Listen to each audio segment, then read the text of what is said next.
페이지에서요. 149페이지 보시면 31번 문제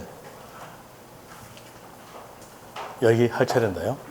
여기에 대한 이유로서 먼저 문제 키를 잡기 위해서 31번 문제에서 물음표 앞에서 익숙한 글자 빼봐요.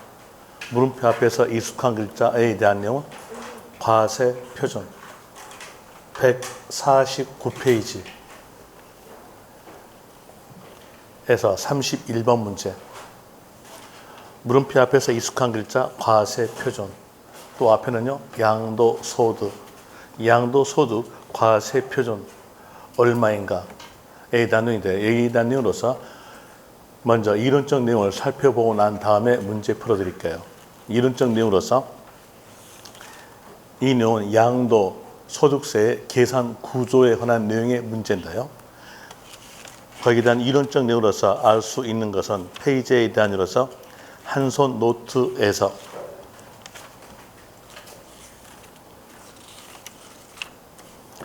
(231페이지에서부터) 나옵니다.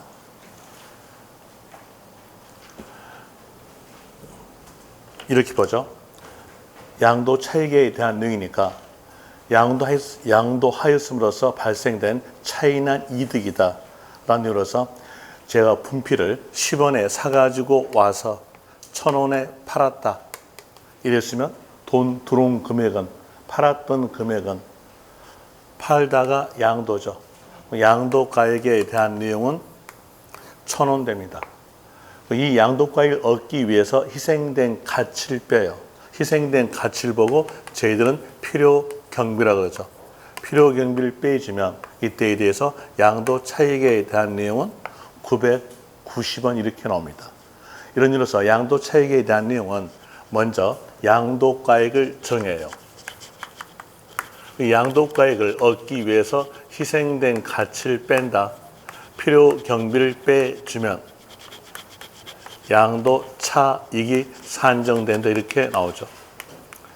이 내용에 따라서 이제 볼 때 양도가액이 실지거래가였다고 하였으면 필요경비도 실지거래가에 따라가서 실지거래가에 의한 양도차익을 구합니다. 또 양도가액이 기준시가였다. 그러면 필요경비도 기준시가에 따라가서 기준시가에 의한 양도차익을 구한다 이렇게 나오는데 뭐가 원칙이냐면 실지거래가가 원칙이에요. 그러니까 실지거래가가 원칙이니까 이제 양도가액의 뜻에 대한 내용은 실지거래가에 의해서 돈 들어온 금액, 총 수익 금액이 됩니다.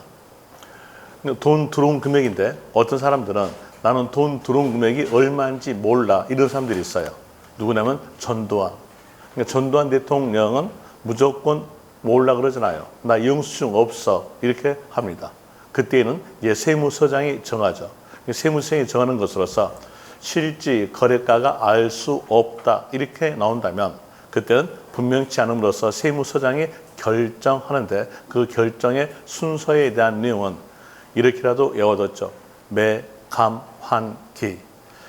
맨 처음에 매매사례가, 두 번째 감정가, 그리고 감정가가 없다면 그때는 시기에 대입한다라는 의미로서 환상가. 환상가에 대한 내용은 식이 나오는데 그 식에 대한 내용은 시험에서 계산 문제로 나오니까 계산 문제 안 풀기 위해서 여기 환상가에 대한 내용의 산식을 말하지 않을게요. 이것만 기억하시면 돼요. 환상가에 대한 내용은 예전에 오래전에 취득에서 취득가액을 알 수 없을 때 적용되는 것이 환상가입니다. 그리고 환상가에 대입할 수 있는 식도 없다면 자료도 없다면 그때는 법에서 정해진 것 법에서 정했다 뜻으로서 사용되는 글자가 기준이죠.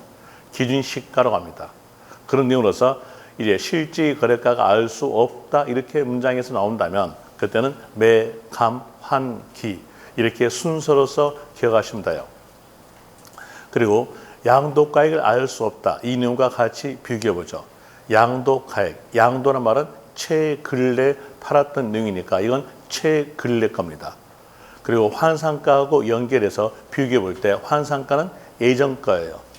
예전 거에 대한 내용을 최근래에다가 대입할 수 없음으로써 양도가액을 알 수 없다 나온다면 환산가가 빠져요. 그 내용을 알기 위해서 이렇게라도 연상했죠. 매일 감기 걸려서 양도하다. 양도가액 알 수 없다면 매일 감기, 매감기. 매매사례가, 감정가, 진시가 순으로 갑니다. 이렇게 알고 있으면 이제 결과적 내용이 나오겠죠. 실질 거래가액을 알 수 없다. 아니면 취득가액을 알 수 없다. 이렇게 나온다면 그때는 매, 감, 환, 기. 하나 양도가액을 알 수 없다로 나온다면 그때는 매, 감, 기. 이렇게 함으로써 양도가액은 환산가가 적용되지 않고 취득가액에서 환산가가 적용된다. 이는까지도 알 수 있겠죠. 그 내용은 페이지 한손 노트에서 232페이지에서 적어져요. 그리고 그 밑에 A, B, C, D, D번. D번 먼저 읽어줄게요. 거주자가 건물을 신축하고 그 신축된 건물을 5년 내에 양도한 경우 5년 내에 양도했으니까 최근래죠. 최근래의 숫자는 5년이라는 거 아세요. 5년 내에 양도했을 때 환산가랄지 아니면은 감정가로서 필요경비로서 대입시키면은 세금액이 적게 나옵니다. 이걸 방지하기 위해서 환산가로 되어 있다면 환산가액에 5%를 더한다. 감정가로 되어 있으면 감정가액에 5%를 더한다 그러는데 여기서 여러분은 따라간다 생각하시면 돼요. 환산가였으면 따라가서 환산가. 감정가였으면 따라가서 감정가다. 만약에 환산가로 되어 있는데 다른 가액에 5%를 더한다면 그건 틀린 겁니다. 따라간다는 것으로서 아시면 되겠죠. 그리고 그 밑에에서 디귿에서 니은이네요. 니은에서 특수관계인과의 거래 먼저 읽어줄게요. 특수관계인과의 거래로서 자산을 시가보다 저가로 양도한 경우 저가로 양도했으니까 돈 들어온 금액은 낮은 금액입니다. 그럼 낮은 금액으로서 팔았으니까 돈 들어온 금액은 낮은 금액. 이거 얘가 양도가액 낮게 냈으니까 양도 차익은요 낮게 나오겠죠. 특수관계인과의 거래로서 세금의 회피가 이루어져요. 회피가 이루어진 거니까 특수관계인 거래일 때는 돈 들어온 금액은 믿지 않습니다. 그때는 시가로 가져요.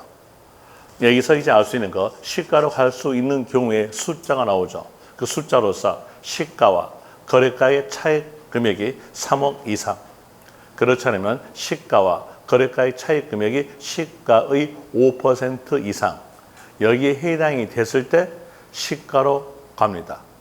그런데 출제자가 우리나라 사람이라 그 숫자에 대한 내용들은 전부 다 시험지에서 맞게 계산해서 주어요. 우리는 이걸 외울 필요가 없이 어차피 답만 내면 되는 거니까 문장에서 특수관계인과의 거래 이 말이 나왔다면 뒤에서 물어본 것이 양도가를 물어보든 취득가를 물어보든 끝말은 시가 이렇게 알면은 그 문장에 대한 내용은 전부 다 암기하게 됩니다. 이제 여기에 따라서 볼 때 양도가액의 원칙은요. 실지 거래가에 의한 돈 들어온 금액이다. 상황. 양도가액을 알 수 없다는 상황이었으면 그때는 매, 감, 기. 다시 상황. 특수관계인과의 거래였다. 그때 상황일 때 양도가액은 시가.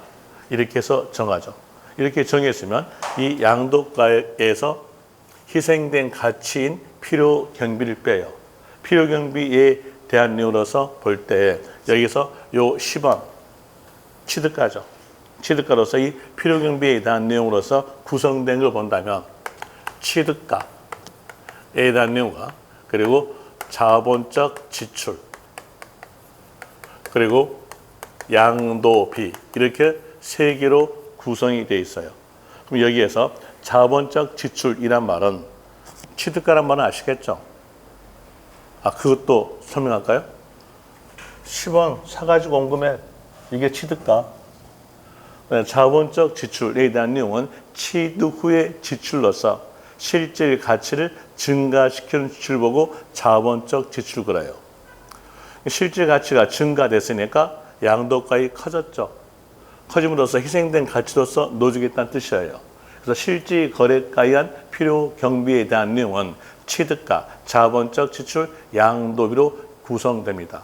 설명드리는데 이렇게 봅시다. 여기에서 이게 상가 건물이었다 합시다.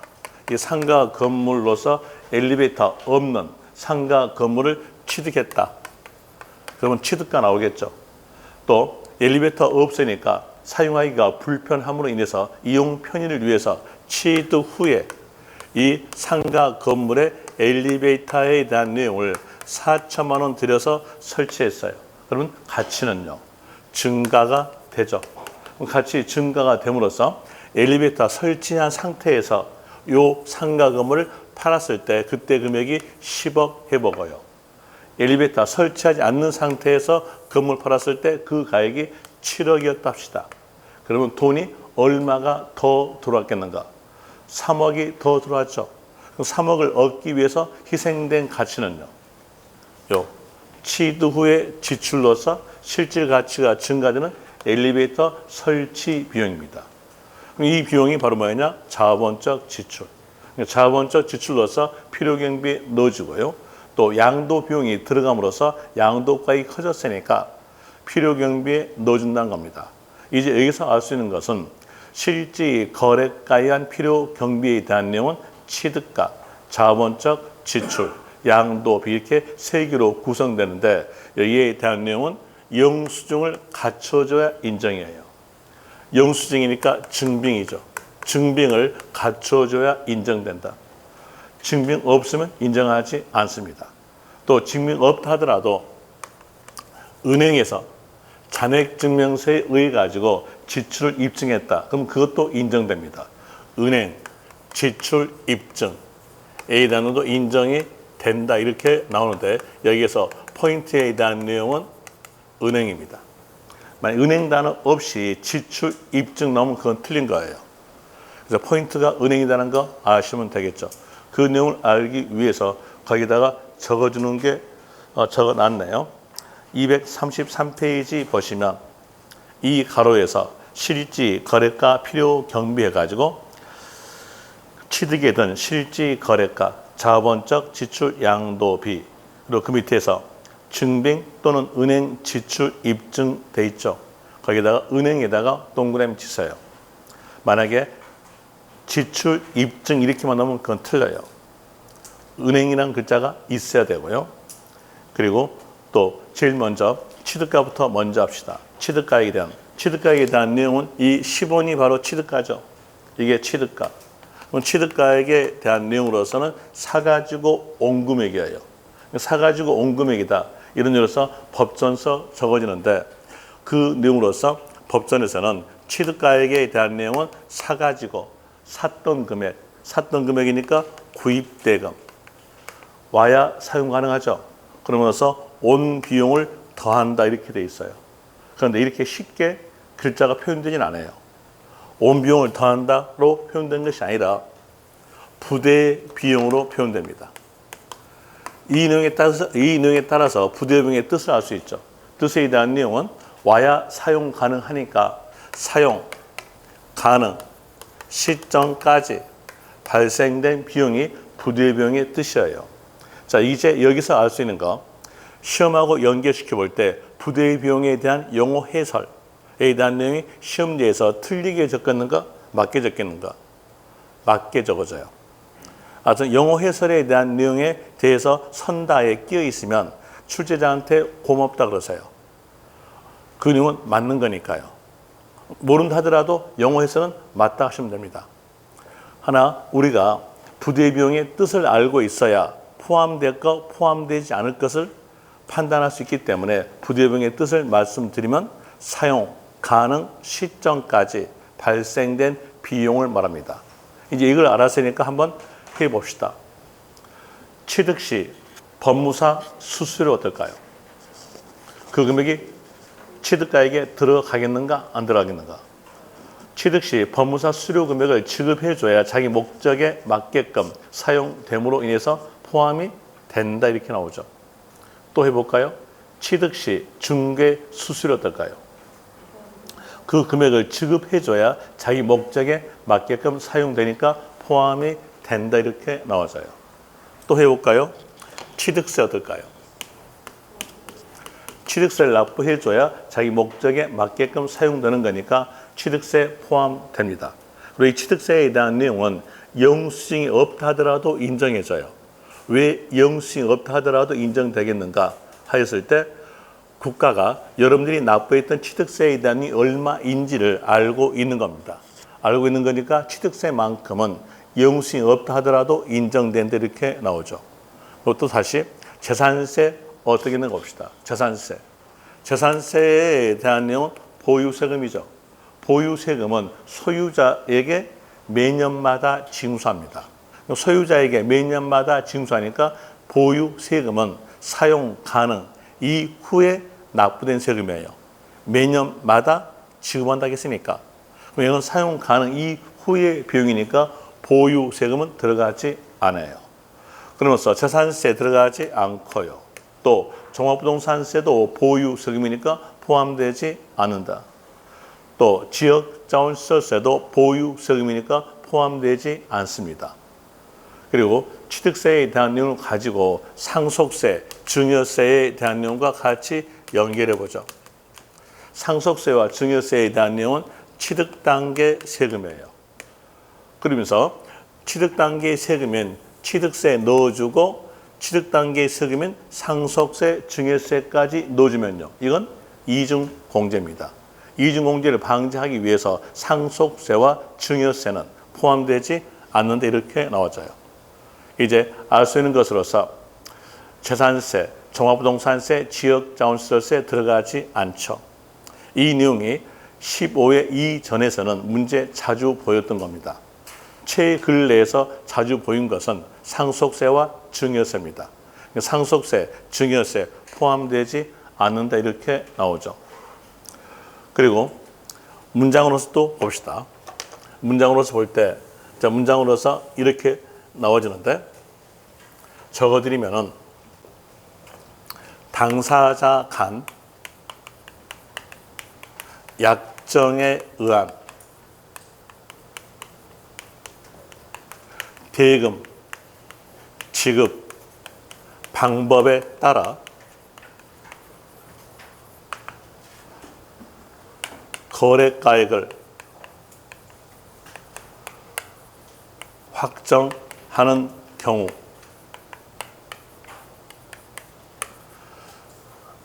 이자 금액은 취득가액에 포함한다. 이 내용의 문장이 소득세법에서 시행령으로서 적어집니다. 이 내용을 이제 해석해 보죠. 해석해 볼 때 약정에 의한 대금 지급 방법, 대금 지급 방법이니까 돈 주는 방법, 서로 간에 약정하면서 돈 주는 방법이에요. 그럼 이제 올 단위로서 몇 년간 돈 주겠다 하고 서로 간에 약정한다는 얘기예요. 올 단위로서 몇 년간 주겠다 이렇게 약정하는 거. 여기에 대한 내용은 뭘 말하냐면 할부 거래를 의미합니다. 할부 거래 의미. 그러니까 연 단위로서 아니 올 단위로서 몇 년간 지급하겠다 했으니까 당연히 할부 거래죠. 할부 거래에 대해서 거래가액을 정해요. 정할 때는 어떻게 정하겠는가? 정할 때는 현금 중가액, 현금가에다가 기간의 이자, 할부 이자에 대한 내용을 더해가지고 거래가를 정하죠. 있을 때 이 정해진 요 가액으로서 우리가 취득한다는 얘기예요. 그럼 이 취득가액에는 뭐가 포함되어 있다? 이자가 포함됐다는 겁니다. 그러면서 이 내용을 전부 다 이제 이해했으니까 알아야 돼요. 알아야 되는데 이 내용을 알기는 너무 힘들어요.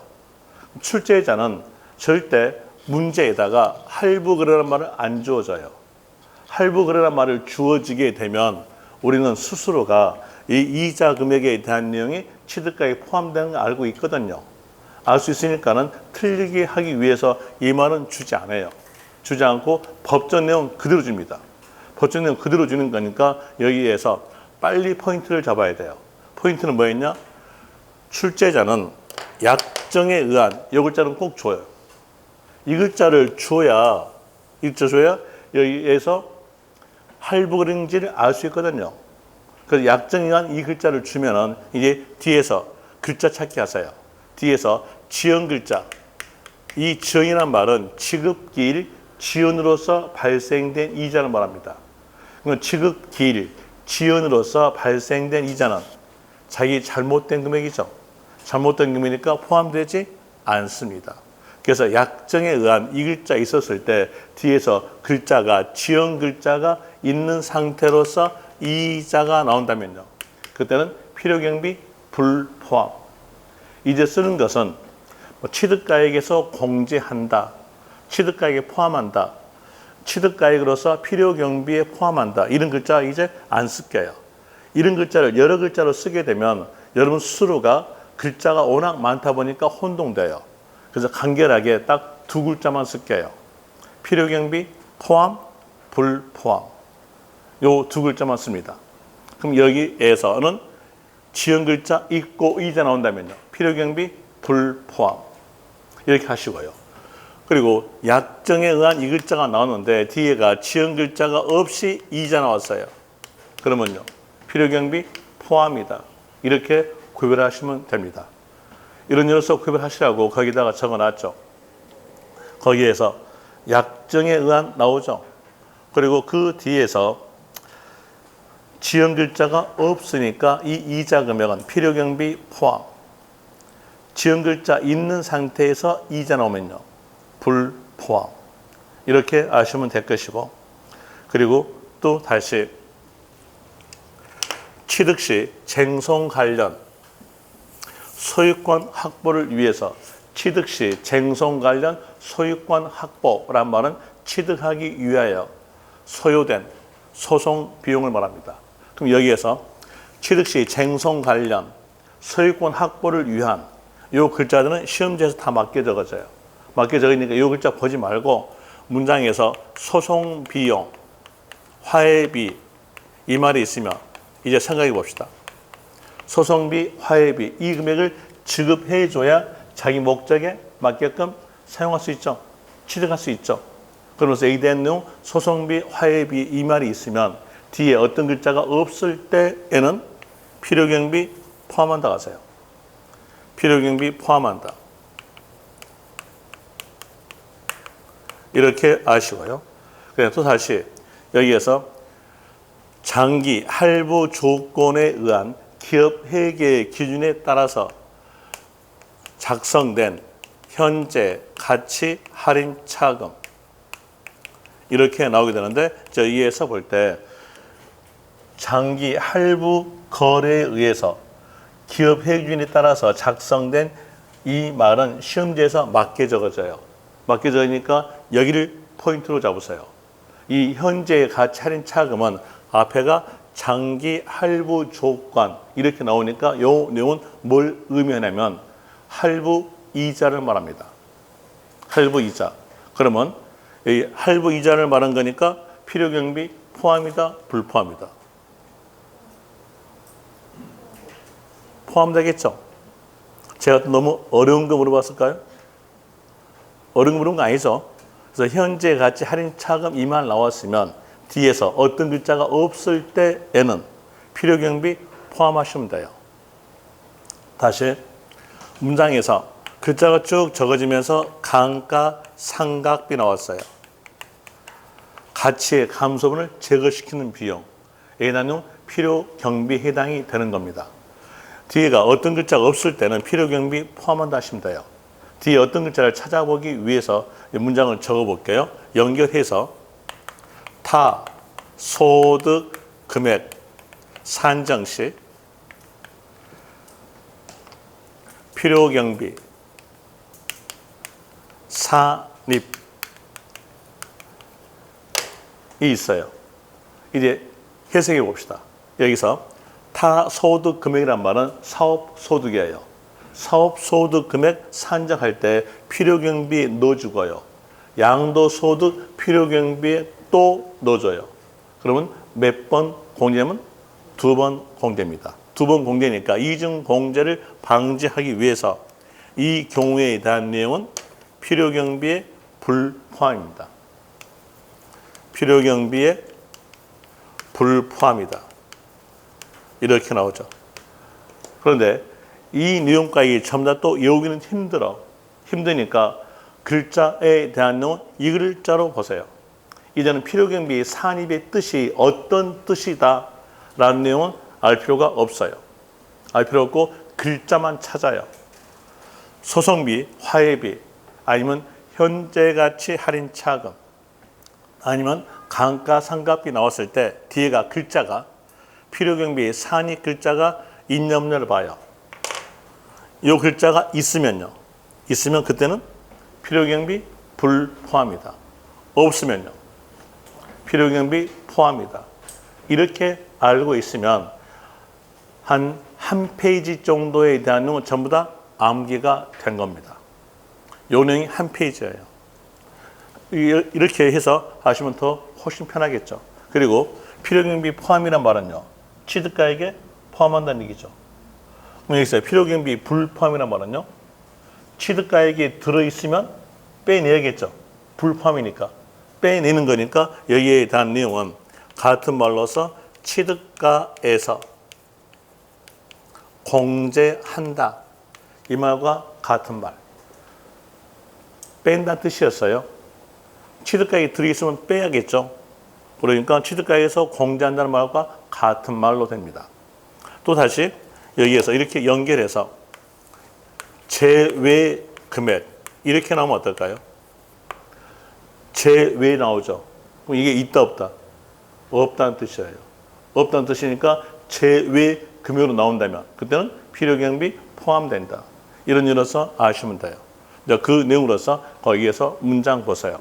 문장 보니까 현재가치 할인 차금 넣으면서 그 옆에가 필요경비 산입 글자 없죠. 없으니까 필요경비 포함이다. 다시 옆에 보니까 필요경비 산입 글자 있죠. 그러면요, 불포함. 감가상각비의 단위도 마찬가지로서 필요경비 산입 글자가 옆에 있으니까 끝말은요, 불포함. 불포함이란 말은 취득가액에서 공제한다라는 말과 같은 말로 아시면 될 것이고, 그리고 그 밑에서 소송비, 화해비 나오죠. 그리고 그 옆에 필요경비 산입 글자가 없으니까 필요경비 포함. 밑에는요, 필요경비 산입 글자 있죠. 그러니까 불포함됩니다. 그리고 그 밑에서 특수관계인과의 거래, 특수관계인과의 거래 이 말이 있으면 양도가든 취득가든, 양도가를 물어보든 취득가를 물어보든 그때는 뭘로? 시가. 그럼 취득가액에 대한 내용이 시가로 가는 거니까 시가를 초과하였던 금액은 포함되지 않는다. 불포함되겠죠. 시가 초과액은 불포함 이렇게 나오게 됩니다. 그리고 D페이지 가죠. D페이지 보니까 주의에서 지적 제조사 밑줄, 그리고 그 옆에서 공무상 면적이 증가에다가 동그라미. 지적 제조사 나오면서 면적 증가란 말이 나온다면 그때는 과세됨으로써 필요경비 불포함입니다. 필요경비 불포함이니까 취득가액에서 공제한다 이렇게 나오죠. 그리고 조심하실 점 말씀을 드리면 지적 제조사 나오면서 뒤에서 면적 증가가 아니라 감소로 나오면요, 앞에서 배웠던 내용대로 비과세입니다. 감소로 나오면 비과세. 하나 증가로 나왔으면요, 과세니까 필요경비에 불포함이다. 이렇게 나오죠. 설명드릴게요. 증가에 대한 내용 설명드릴게요. 자, 여기에서 이렇게 A라는 사람이 이 토지에 대한 내용을 소유하고 계셨어요. 소유하고 계시다가 어느 시점에서 지적 제조사가 들어갔는데 운도 나쁘게 이만큼에 대한 내용의 토지가 국가 거이라는 것이 밝혀졌어요. 제조사에 의해서요. 국가 거라고 밝혀졌으니까 국가한테 돈 줘야죠. 조정 금액을 줍니다. 그리고 나서 이 토지를 계속 보유하다가 여기에 나님을 팔았어요. 팔았으면 돈 들어온 금액 나오겠죠. 양도가액 나오고 이 양도가액에서 요 돈 줬던 요 조정 금액을 필요 경비에 넣어주겠는가 안 넣어주겠는가? 이건 넣지 않아요. 왜? 과세니까요. 자 보세요. 여기에서 요만큼에 대한 내용을 A가 지적 재수하기 전에 재산세도 납부하지 않고 사용했죠. 여기 부분에 대해서. 그러면 팔았던 시점에서 재산세로 징수해야 돼요. 그럼 재산세로 징수해야 되니까 양도 차익을 어떻게 해야 되겠어요? 크게 내야 되겠죠. 아니요? 이걸 재산세로 징수해야 되니까 그러니까 필요경비로서 여기에 대해서 양도 차익을 크게 내야 되겠어요. 크게 내려면 여기에 넣어준다, 안 넣어준다? 안 넣어준다 해줘야 크게 나올 거 아니에요. 그럼 넣어져 있으면요. 빼야겠죠. 취득가액에서 공제한다는 겁니다. 이제 거기서 문장의 포인트 잡았죠. 지적 제조사 넣으면서 면적 증가 나왔으면 끝말은요. 필요경비 불포함. 만약에 지적 제조사 넣으면서 면적 감소 나왔으면요. 비과세.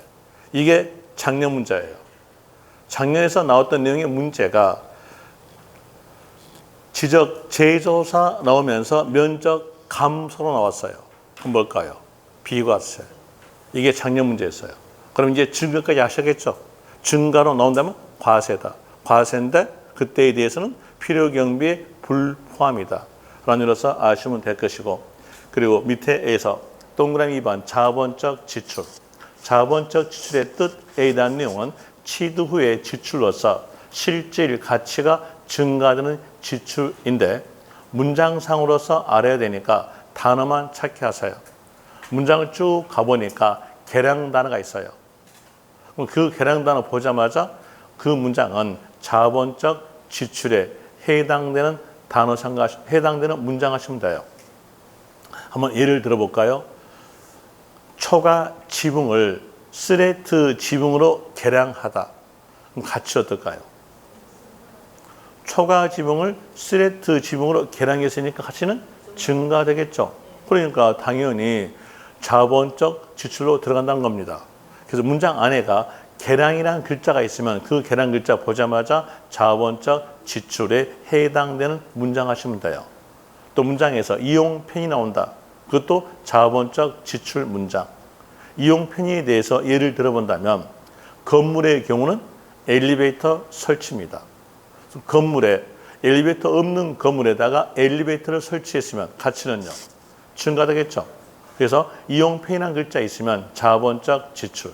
용도 변경 글자 있으면 이것도 자본적 지출 하시면 되겠는데 하나만 조심하세요. 수익적 지출 조심하세요. 수익적 지출은 취득 후의 지출로서 원상 회복되는 지출을 말합니다. 원상 회복. 원상 회복이니까 양도가액이 커졌다 안 커졌다. 원상 회복이니까 옛날과 같다는 얘기잖아요. 그럼 이건 안 커진다는 얘기예요. 안 커지니까 희생된 가치 늘 필요가 없는 겁니다. 이게 수익적 지출이에요. 이 수익 지출에 의해서 예도 있죠. 여기 있네, 여기. 여기. 이거 누가 있냐면 이거 제가 했어. 또 하죠, 뭐. 이게. 자. 이렇게 했어. 이렇게 했다. 이렇게 돼 있으니까는 이제 여러분이 이제 이것을 원장한테 고자질해. 이거 이태화했다라고 고자질해요. 그래서 고자질 할까봐 제가 밑에 내려가서 페인트 사가지고 칠했어요. 이랬을 때 이 건물의 가치가 증가될까요? 옛날과 똑같을까요?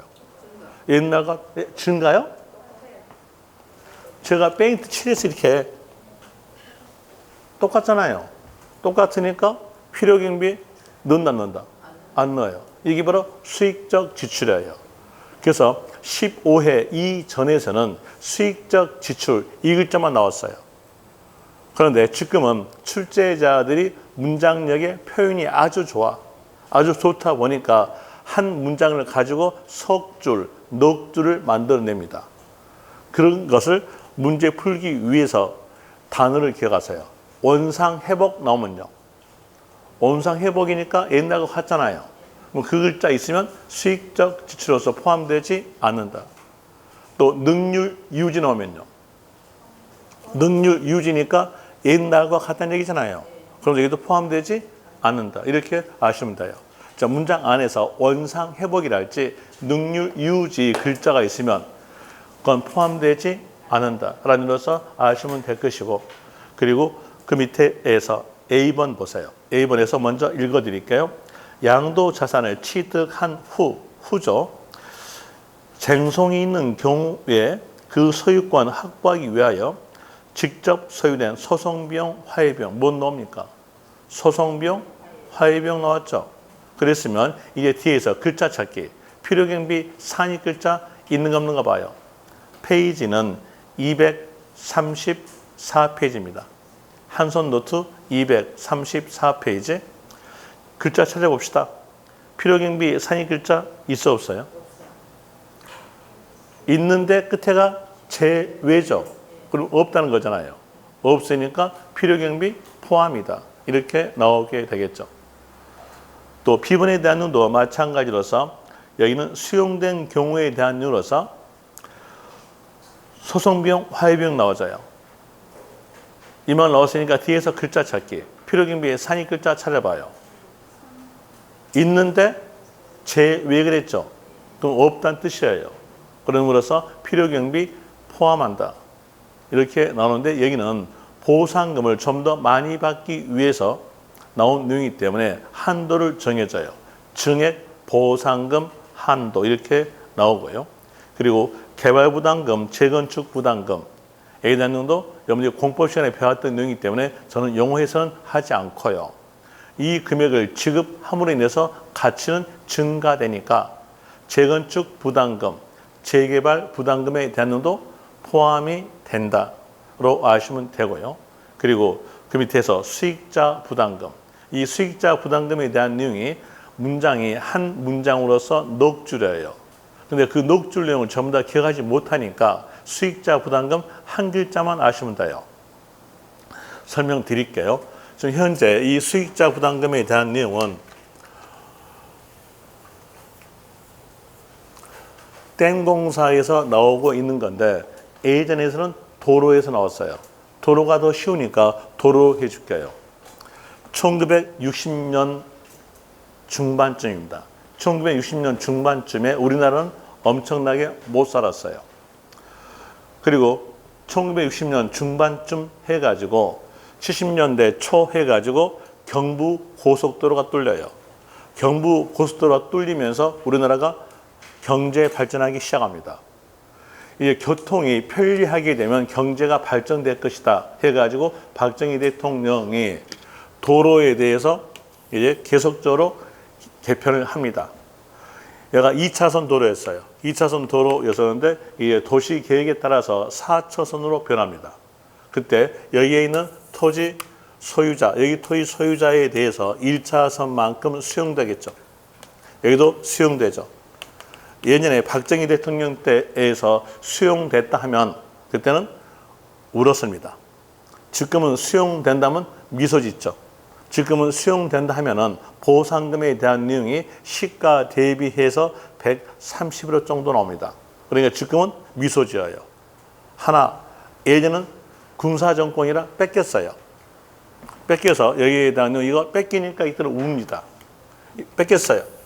뺏겼고, 그러고 나서 여기에서 아스팔트를 깔아야 돼요. 아스팔트 깔아야 되는데 국가가 아스팔트 깔 돈도 없어요. 없어서 여기에서 아스팔트 까는 비용 일부를 토지 소유자 너가 부담해. 그런 겁니다. 일부를 부담합니다. 일부를 부담한다. 이익을 받는 자가 부담한다 하였으니까 이걸 보고 수익자 부담금 그래요. 이제 한번 해봅시다. 여기서 요 수익자 부담금을 지급함으로 인해서 요 토지의 가치는 어떨까요? 자, 한번 다시 편하게 여쭤볼게요. 진흙탕 도로와 아스팔트 도로와 어디가 더 가치가 높을까요? 아스팔트 높다는 얘기예요. 그러니까는 당연히 요 토지 가치는요 올라간다는 얘기예요. 올라감으로써 희생된 가치로서 이걸 필요경비에 넣어주겠다는 뜻이에요. 그래서 필요경비 포함이에요. 수익자 부담금 이 글자 있으면 필요경비 포함이다. 이런 의미로서 아시면 될 것이고, 그리고 양도비. 양도비의 뜻에 대한 내용은 양도시에 소유된 직접 비용을 말합니다. 여기에서 직접이란 글자에다가 동그라미. 그러면서 위에다가 간접 X라고 적으세요. 간접 X. 소득세법에 대한 내용은 기록된 내용에 따라서 과세하고 기록된 내용에 따라서 공제하는 것이 소득세법으로서 열거주에 의합니다. 그래서 직접 비용이 뭐다라고 적어져 있어요. 그 적어진 것이 직접 비용. 그럼 적어지지 않는 것은요 간접 비용 됩니다. 적어진 것을 본다면 계약서 작성비, 수수료, 인지대, 양도소득세 신고서 작성비, 공증비, 증권거래세 이렇게 적어졌어요. 그러니까 그 내용을 전부 다 외워야 여러분들이 직접비와 간접비를 구별할 수 있는 겁니다.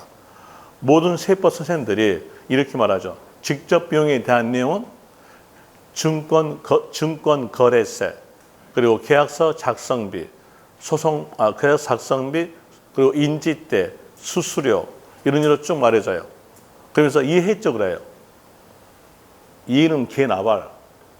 이런 뜻 아니에요? 그게 적어져 있으면 적어져 있는 거에 대한 내용은 직접비로서 적어져 있는 것은 양도비. 안 적어진 것은요 간접비. 이러니까 이 직접비 적어진 걸 외워야 될 거 아니에요. 그런데 그 사람은 외우란 말을 안 해. 하지 않고 이해했죠? 이렇게. 그러면 이해는 뭐 개나발. 이해된 게 있어요? 없잖아요. 없으면 이걸 다 외우시라는 얘기예요. 근데 이걸 외우기가 너무 많아요. 너무 많으니까 간결한 글자로 아세요. 거기 적어진 거 수수료 아세요. 수수료. 수수료 글자만 알았으면 돼요. 자, 수수료란 말은요. 글자 적어주고 돈 받는 게 수수료죠. 그럼 글자 적어주고 돈 받는 거였으면 직접비다. 글자 적어주고 돈 받는 게 아니면요. 간접비로서 포함되지 않는다. 그러면 간결하게 다 외우게 되는 겁니다. 한번 해볼까요? 계약서 작성비 어떨까요? 작성비니까 글자 적어주고 돈 받는 거죠. 포함이 된다. 이렇게 되겠죠. 또 해볼까요? 대출이자 어떨까요?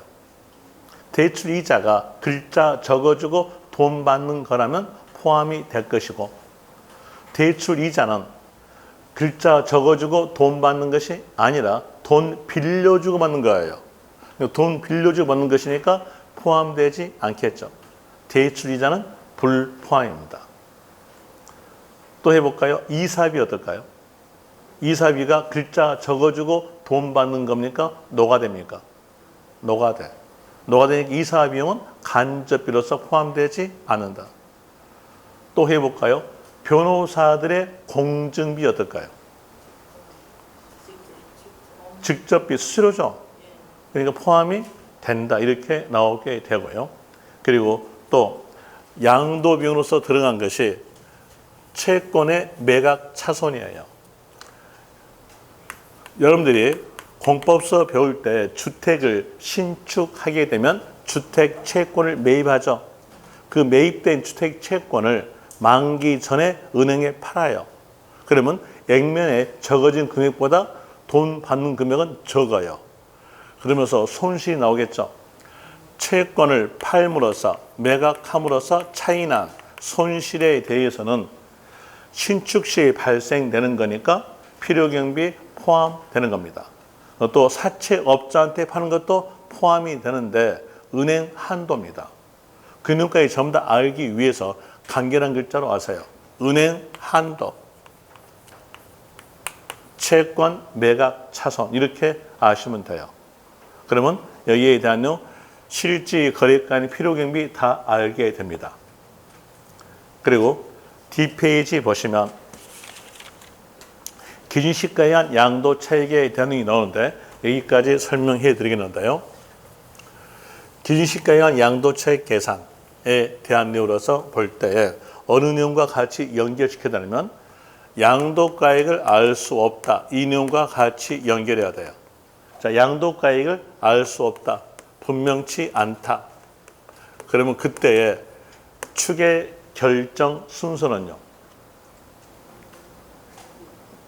배웠던 거니까 또 방금 했던 거니까 제가 감히 여쭤본 겁니다. 매감황기일까요? 매감기일까요? 매일 감기에 걸려서 양도한다. 매감기. 매감기죠. 매감기에 넣어줘. 그리고 실질거래가에 의한 양도차익과 같이 비교합시다. 실질거래가에 의한 양도차익에 대해서는 실질거래가에 의한 돈 들어온 금액, 양도 시점에서 돈 들어온 금액, 이게 양도가. 실질거래가에 의한 필요 경비에 대한 내용은 실질 취득가에다가 자본적 지출에 대한 내용과 그리고 양도비 이렇게 세 개를 더해가지고 실질거래가 필요 경비 산출하고 그 내용을 양도가에서 빼주면 실질거래가에 의한 양도차익 나오죠. 자, 이런 내용을 여기하고 대입시켜봐요. 여기에 실제로 돈 들어온 금액이 얼마인지 알 수 없어요. 그럼 뭘로 갑니까? 매매 사례가. 그럼 여기가 매매 사례가였다면 이 취득가도 매매 사례가로 따라갑니다. 따라가지면서 자본적 지출과 양도 비용을 적용시켜야겠는데 국가 입장으로서는 개인이 소요됐던 자본적 지출과 양도 비용이 얼마인지를 몰라요. 왜? 개개마다 다르니까요. 어떤 사람들은 아파트를 취득해서 여기 베란다를 확장하신 분 계시죠. 어떤 사람은 아파트 취득해서 그대로 사용하신 분도 계세요. 그렇기 때문에 개개인마다 각기 다 다름으로써 여기에 대한 얼마인지를 모른다는 얘기예요. 그래서 이 얼마 정도 들어갔을 것이다 라고 대신해가지고 이 정도 들어갔을 것이다 하면서 개괄적으로 산정해서 공제합니다.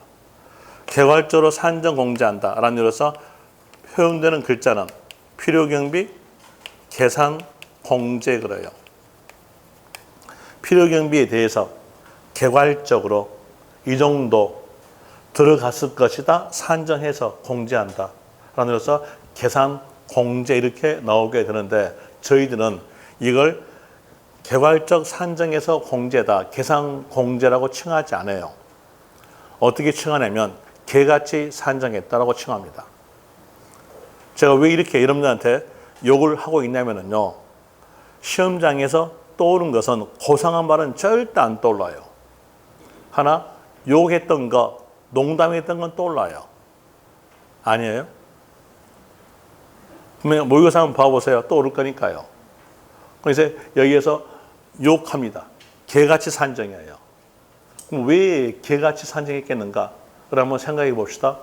저기에서 여기에 대한 내용, 국가가 양도소득세에 대한 내용을 많이 징수할까요? 적게 징수할까요?